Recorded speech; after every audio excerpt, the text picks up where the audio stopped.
सुबह 9 बजे सराय रोहिला स्टेशन से मुंबई की ट्रेन में बैठा गौरव दोपहर 1 बजे तक अपने मोबाइल की बैटरी डाउन कर चुका था। थर्ड एसी में भी इतनी भीड़ थी कि उसे चार्जिंग पॉइंट खाली नहीं मिल रहा था। अपनी अच्छी भली अमीर जिंदगी को छोड़ अचानक वो गरीब रथ में भेज दिया गया था। गौरव उठा और बाहर गेट के पास चला गया। गौरव ने एक सिगरेट निकाली, जलाई और जितना भी धुआं बाहर छोड़ा, हवा की वजह से वो सारा अंदर आ गया। उसे किसी लड़की के खांसने की आवाज आई। वो पलटा। उसने देखा बाथरूम के पास खड़ी एक लड़की सिगरेट के धुएं से परेशान हो रही थी। गौरव ने तुरंत सिगरेट बाहर फेंक दी, जो हवा से उड़कर किसी की खिड़की से टकराई। दूर से किसी के चिल्लाने की आवाज आई। अबे कौन चूतिया है ये? ओह, आई एम सो सॉरी, मुझे नहीं पता था कि आप यहाँ पे। उसने लड़की को नजर भर देखा। 20-21 साल की वो लड़की पैजामा टी शर्ट पहनी थी। उसके बाल बिल्कुल सीधे थे और उसका रंग बिल्कुल दीपिका पादुकोण जैसा था। हालांकि उसकी हाइट थोड़ी कम थी, पर वो सुंदर लग रही थी। It's okay. लड़की गौरव से निगाह नहीं मिलाना चाह रही थी। गौरव फिर बाहर देखने लगा। लड़की वॉश बेसिन पर हाथ धोने लगी। वैसे पब्लिक प्लेस में स्मोकिंग नहीं करनी चाहिए। गौरव चौंक कर घूमा, फिर जबरदस्ती मुस्कुराया। वो मैं गलती से, वैसे मैं सिगरेट पीता नहीं हूँ, वो तो बस हो गया। और क्योंकि मोबाइल भी डिस्चार्ज हो गया ना मेरा, और अंदर इतने लोग हैं कि मुझे चार्जिंग पॉइंट मिला ही नहीं। आपके मोबाइल की बैटरी डाउन हो जाए तो आप सिगरेट पीते हैं, उसके बाद फोन चार्ज हो जाता है। अरे ऐसा थोड़ी होता है। वैसे मेरा फोन बहुत अच्छा है, ये आईफोन 14 प्रो है और इसकी बैटरी भी बहुत अच्छी चलती है। पर गौरव ने गौर किया कि लड़की मुंह उधर करके हंसने लगी है। फिर वो मुड़ी और वापस अपनी बर्थ की ओर चली गई। गौरव उसे जाता देखता रहा। 2 मिनट बाद गौरव को रियलाइज हुआ कि उसे लड़की का नाम पूछना चाहिए था। वो भी कोच में अंदर गया। गौरव दिल्ली के उन लड़कों में से था जो झुंड में शेर दिखाई देते हैं और अकेले में बकरी। अगर गौरव यहां अपने 2-3 दोस्तों के साथ होता तो लड़की का नाम क्या एड्रेस भी पूछ लेता। उसका सारा कॉन्फिडेंस उसके दोस्तों में बसा था। गौरव एक एक सीट पर बड़े ध्यान से देख रहा था कि वो लड़की कहां बैठी है। उसकी अपनी सीट से 3 रो पहले ही उसे वो लड़की दिखी। उसके साथ एक 40-45 साल की आंटी भी बैठी हुई थी। ऑलमोस्ट सेम एज का एक आदमी भी था। सीट्स क्रॉस करते वक्त गौरव और लड़की की निगाह मिली। लड़की ने स्माइल की और तुरंत मुंह खिड़की की तरफ कर लिया। गौरव आकर अपनी सीट पर बैठ गया। अभी तक बोर होते गौरव को एक टास्क मिल गया। टास्क ये कि लड़की का नाम क्या है, कैसे पता किया जाए।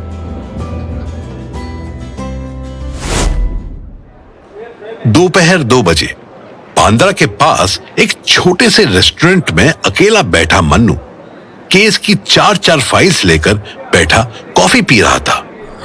मुंबई ऑफिस के 4 कोलीग्स लंच करके जा चुके थे। केस पर अच्छे से डिस्कशन हो चुका था, पर मन्नू को फाइल्स के हर पेज पर बस आसिफा की शक्ल नजर आ रही थी। पहली बार वो किसी लड़की के लिए खुद को ऑब्सेस्ड फील कर रहा था। आसिफा ना इंस्टाग्राम पर जवाब दे रही थी और ना ही टेक्स्ट मैसेज पर रिस्पॉन्स कर रही थी। मन्नू ने मोबाइल देखा। गौरव का फोन था। उसने बेमन से उठाया। हाँ गौरव, बोलो, कहाँ पहुंचे? Hello sir, Mannu sir, Jaipur cross हुआ है अभी। हाँ, मेरा फोन डिस्चार्ज हो गया था तो मैं। ओहो, फोन चार्ज रखो, काम आएगा। मुझे फोन क्यों किया? हेलो सर, ये ट्रेन सुबह 8 बजे तक बांद्रा पहुंचेगी। मैं रुकूंगा कहाँ पे? मामा ने तो कोई होटल वगैरह बुक नहीं किया है। वो बोले कि स्टे के लिए आप ही हेल्प करोगे। मैं कैसे हेल्प करूंगा भाई तुम्हारी? तुम तो 10 बजे उठते हो ना, और ट्रेन तो सुबह 8 बजे मुंबई पहुंच जाएगी। लोको पायलट को बोलो ट्रेन थोड़ी स्लो चलाए, वहीं सो जाना। Sorry sir, extremely sorry sir, मुझसे गलती हो गई। मेरा फर्स्ट डे था सर, मैं जानता भी नहीं था आपको। प्लस मुझे ये जॉब भी तो जबरदस्ती ज्वाइन करवाई है ना मामा ने। मन्नू को इस बार गौरव की आवाज में असल दर्द सुनाई दे रहा था, और जो इतनी जल्दी माफ कर दे वो मन्नू तो नहीं हो सकता। अरे कैसी बात करते हो गौरव, तुम इतने समझदार, दिमाग के तेज, होनहार लड़के हो। आई एम श्योर तुम्हें किसी की मदद की जरूरत नहीं। तुम तो कॉल रिकॉर्ड करके काम चला लेते हो। गौरव को सांप सूंघ गया। 3 सेकंड तक लाइन पर सिर्फ ट्रेन की आवाज आती रही। Are you there? वो भी गलती हो गई सर, बट वो लास्ट अटेम्प्ट था सर आपको आउटस्मार्ट करने का। लेकिन अब मैं समझ गया हूँ कि आप अलग चीज हो सर। आप सॉरी दे दो बस। Don't say that Gaurav, you are a smart and talented kid. मुझे तो लगता है कि तुम मुंबई से थोड़ी दूर बदलापुर अंबरनाथ एरिया को बहुत अच्छे से हैंडल करोगे। तुम्हारी पोस्टिंग तो यहीं रहनी चाहिए। गौरव ने आज से पहले इन दोनों जगहों का नाम भी नहीं सुना था, पर तुरंत उसके कानों में पियोन चचा की आवाज आई। अब वो रिंकू राजस्थान की गर्मी में झुंझुनू में बैठा झुंझुना बजा रहा है। गौरव की हवा निकल गई। सर सर प्लीज ऐसा टॉर्चर मत करो सर। आप जो कहोगे वो करूंगा मैं। वो पहले दिन की पहली मिस्टेक थी सर। अब आगे से ऐसी फालतू बातें नहीं करूंगा सर। आप कहोगे तो सुबह 8 बजे की जगह 9 बजे ऑफिस आ जाऊंगा सर। पर मेरा हाल रिंकू जैसा। अच्छा, तुम्हें रिंकू के बारे में पता है? ठीक है, एक मौका देता हूं तुमको। कल बांद्रा उतरकर ऑटो पकड़ो और बाबा इंटरनेशनल अंधेरी आओ। अब अगली कॉल मुझे होटल पहुंचकर ही करना। मन्नू ने फोन काट दिया और मुस्कुराया। इस मुस्कुराहट में ईगो सेटिस्फैक्शन की खुशी छुपी हुई थी। तभी बॉस का फोन आ गया। यस बॉस, आप ही को याद कर रहा था। याद करने से काम नहीं बनता मन्नू, कॉल भी कर लिया करो। क्या पता लगा, ब्रीफ करो। मन्नू ने गौर किया कि बॉस आज उखड़ा हुआ था। सर, गौर करने लायक यही है कि मिस्टर लांडे ने सिर्फ अपनी वाइफ की क्या नाम बताया? मिस्टर लांडे, रमेश प्रकाश लांडे। ओ, मैं तो रमेश के बाद प्रकाश को ही सरनेम समझ रहा था। एनीवेज, तुम आगे बोलो। हाँ सर, मिस्टर लांडे ने अपनी वाइफ की सारी ज्वेलरी इंश्योर्ड करवाई हुई थी, लेकिन उनके नेबर मिस्टर गोटे की गैस पाइप में गोटे, लांडे, क्या है ये सब? सर, ये दोनों मेरे बच्चे नहीं हैं। इनके नाम मैंने नहीं रखे। इधर ऐसे सरनेम्स कॉमन है। आप रिपोर्ट सुनिए। मिस्टर गोटे की गैस लाइन में लीकेज थी। मिस्टर लांडे की ज्वेलरी इंश्योर्ड थी। गैस लाइन में ब्लास्ट हुआ। मिस्टर लांडे के बेडरूम की सेफ डैमेज हुई और उनकी ज्वेलरी मेल्ट हो गई। ब्लास्ट हुआ ये तो पता था, पर इतना भयंकर? फॉर्चुनेटली कोई घर पर था ही नहीं, इसलिए सिर्फ माल का नुकसान हुआ, जान का नहीं। पॉइंट पे आओ। मिनिमम कितना क्लेम देना पड़ सकता है? टोटल इंश्योरेंस तो 42 लाख का था, पर 25 लाख से ज्यादा का क्लेम नहीं बनेगा मुझे लगता है। और तुम्हारी मुंबई टीम क्या कहती है? सर, यहाँ का इंस्पेक्टर बहुत स्मार्ट है। वो रिपोर्ट में 25 लाख क्लेम भी शायद ही दे। He is highly educated and well experienced sir. चलो, जैसा भी हो मुझे बताना। मेरी बहन ने मेरे दिमाग की माँ बहन कर रखी है कि उसके लाडले को इतनी दूर क्यों भेज दिया। बॉस ने फोन काट दिया। मन्नू फिर मुस्कुराया। अब उसके पास 2 ऑप्शंस थे। एक, वो होटल वापस जाकर आराम करे, और 2, वो आसिफा को ढूंढने की कोशिश करे। फ्लाइट में हुए स्टार्टर्स के बाद मेन कोर्स खाए बिना मन्नू की बेचैनी शांत नहीं होने वाली थी, पर उसे ये भी एहसास हो रहा था कि आसिफा वाकई एक बच्ची है, कमिटेड है, इसलिए वो तो अब उसे कांटेक्ट करेगी नहीं। मुंबई ब्रांच के सीनियर ऑफिस रोहित मटोडकर ने 3 दिन में रिपोर्ट फाइनल करने की बात कही थी। इसका मतलब उसे 2 दिन और मुंबई में रहना था। कॉफी का घूंट लेते ही अचानक मन्नू की नजर उस रूम पर गई जहां सेफ इंस्टॉल थी। दीवार टूटी हुई थी, बेड की भी हालत खराब थी, सारा सामान जमीन पर पड़ा था और वही एक फोटो फ्रेम भी टूटा पड़ा था। मन्नू ने उस फोटो को गौर से देखा। उसको तसल्ली ना हुई तो उसने ईमेल बॉक्स में जो केस फाइल आई थी उसकी फोटो खोली और उसे जितना मैक्सिमम जूम कर सकता था किया। उसका शक सही था। उस फोटो फ्रेम में जो आदमी था वो मिस्टर लांडे था, लेकिन जो लेडी थी वो स्निग्धा चटर्जी थी। उधर ट्रेन में मन्नू से बात करने के बाद गौरव ने अपना फोन पावर बैंक से निकाल दिया। इस वक्त वो बीच के बजाय साइड में पैसेंजर वाली सीट पर बैठा था।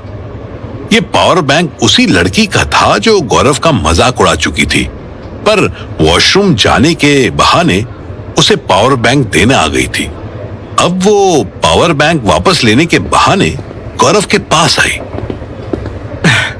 Thank you so much. मेरा फोन 20% चार्ज हो गया है। आई होप कि शाम तक चल जाए। लड़की ने पावर बैंक ले लिया और वापस जाने लगी। अरे सुनो ना, तुम्हारा आपका नाम क्या है? लड़की हंसी। क्यों जानना है नाम? क्या करोगे नाम का? गौरव कंफ्यूज हो गया। नाम जानकर क्या करूंगा? पता नहीं। अच्छा, अभी मुंबई जा रही हो? नहीं, मैं तो अपनी सीट पर जा रही हूँ। ये ट्रेन मुंबई जा रही है। वही तो तुम भी मुंबई जा रही हो मतलब? नहीं, बताया ना ट्रेन मुंबई जा रही है। हम वडोदरा उतरेंगे, बट आई एम श्योर कि तुम मुंबई ही जा रहे हो। अरे तुम्हें कैसे पता? माइंड रीडिंग जानती हूँ मैं। लड़की अपनी उंगलियों को गौरव के सर के पास हवा में घुमाने लगी। रियली? सच में? तुम वाकई इतने स्टूपिड हो या अभी एक्टिंग कर रहे हो? गौरव ने कोई जवाब नहीं दिया। लड़की जाने लगी। गौरव ने फिर रोका। हे लिसन ना, प्लीज रुक जाओ ना 2 मिनट। क्यों रुक जाऊं? वो मैं फोन भी यूज नहीं कर सकता और खाली बैठ के बोर भी नहीं हो सकता, और अभी इतना टाइम भी बाकी है ना, तो मैंने सोचा कि अच्छा, तो तुम्हें मेरे साथ टाइम पास करना है? No no no no no, never. मेरा वो मतलब नहीं था। I am sorry. लड़की को हंसते देख गौरव को समझ आया कि वो मजाक कर रही थी। अपना फोन दो। हैं? क्या मतलब? किस लिए? ओहो, अपना आईफोन 14 प्रो दो। गौरव ने हेजिटेट होते होते अपना फोन उसे दिया। लड़की ने मोबाइल उसके मुंह के आगे किया। लॉक खुल आया। अब उसने अपना नंबर उसके मोबाइल में फीड किया और उसको फोन देकर बोली, यहीं रुकी रही तो मामा या मामी आकर चेक करने लगेंगे कि कहां गई। मुझे व्हाट्सएप करो। लड़की ने जाते जाते पावर बैंक फिर गौरव को पकड़ा दिया। गौरव ने उसका नाम देखा, खुशबू शाह। गौरव मनी मन बलिया उछलने लगा। दोनों को चैट करते करते रात के 12 बज गए। 10 घंटे की बकबक में दोनों ने एक दूसरे के बचपन से लेकर ट्रेन सफर तक सब जान लिया। लड़की इंस्टाग्राम पर मीम बनाती थी।